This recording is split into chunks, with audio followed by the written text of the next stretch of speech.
Olá, meninas e meninos, tudo bom? Eu sou Bruna Tardioli, faço design de mídia digital aqui na PUC e hoje vou falar um pouco com vocês sobre usabilidade e interface. Para começar, devo ressaltar que o uso desse vídeo é contraindicado em caso de suspeita de não teste com usuários, ou seja, tudo o que eu falar aqui pode cair por terra dependendo do seu usuário. Ou seja, número 2, não existe receita de bolo quando se fala em interface. Então aqui eu vou dar alguns exemplos e mostrar algumas diferentes abordagens que uma interface pode ter, o que vai depender muito do contexto de interação do usuário. É importante falar de contexto e interação. Mas por quê? Porque quando interagimos com objetos do nosso dia a dia, por exemplo, um micro-ondas, não passamos muito tempo pensando em como iremos interagir com ele. E a mesma coisa deve acontecer quando se está interagindo com um app.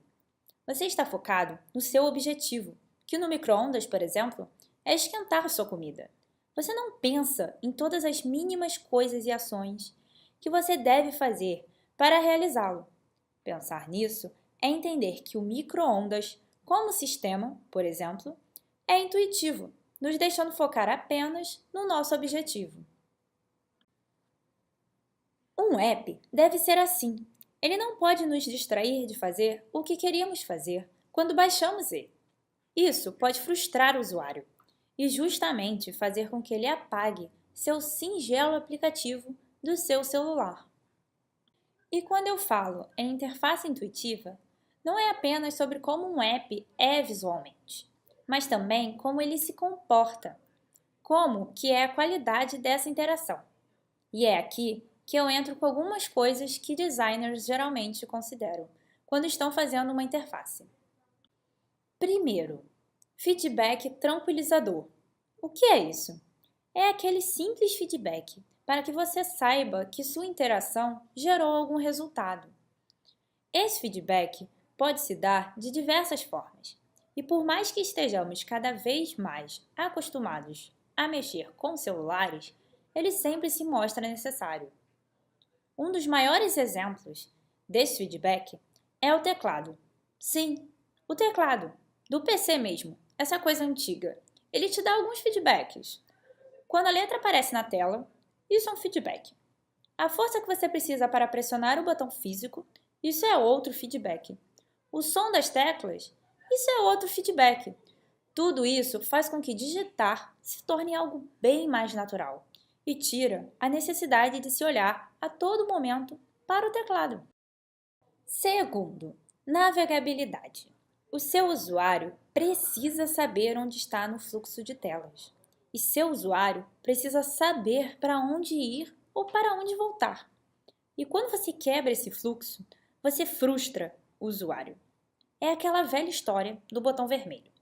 Se eu coloco um grande botão vermelho no app, eu vou querer clicar nesse botão vermelho. E se ele não for um botão? Essas são minhas reações. Hmm?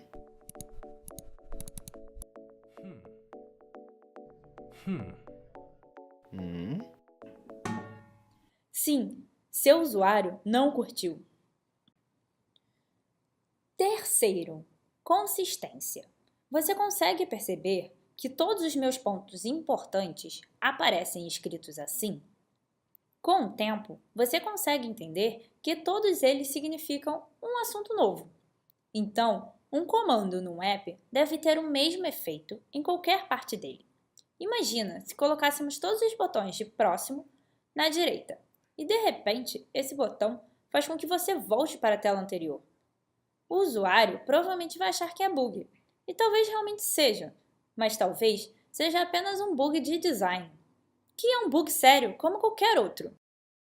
No mais, pensar nessa interação se complexifica mais quando falamos para coisas além do toque, e a interação vai sempre depender do contexto. Mas, Bruna, você é designer e não vai falar nada de estética? Você não vai mostrar coisas bonitas? Ok. Vamos ver estéticas diferentes, baseadas no contexto do usuário. Ué, mas por que falar de contexto de novo? Bem, porque sistemas interativos também precisam ter significados implícitos. E aí, a estética pode se encaixar perfeitamente. Conscientes ou não, as pessoas atribuem sentidos às coisas. Por exemplo, a arquitetura de uma capela é totalmente diferente da de um supermercado, que é, por sua vez, completamente diferente da de uma balada. Assim como as roupas que usamos para ir em cada lugar desses. É tudo sobre os significados que queremos comunicar em cada contexto.